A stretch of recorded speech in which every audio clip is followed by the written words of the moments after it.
Welcome to the Tech Egg. Don't get scrambled. Enjoy the video. You begin by locking in the core goals.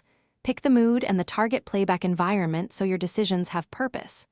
Once done, gather 3-5 reference tracks and analyze texture, low-end balance, and stereo spread.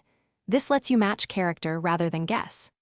Next, set your session's sample rate and bit depth and use a stable low-latency buffer so recordings are clean. Make sure to label tracks and create a simple template so you start every project with the same technical baseline.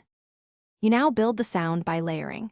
Craft a clear primary timbre, add a secondary texture for body, and place a transient or click to define attack. Apply subtractive EQ to carve space between layers, then gentle compression to glue them together. Use saturation selectively to add harmonic richness. Once layers are balanced, automate spatial and timbral movement. Pan L/R, sweep a filter, and draw level envelopes, because motion creates interest. Make incremental adjustments, and listen at different volumes so tonal relationships remain consistent.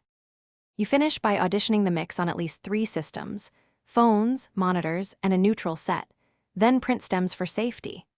Once done, use mid/side EQ to control center elements and dynamic automation to keep competing parts balanced. A final limiter set to about -1 dBTP protects peaks.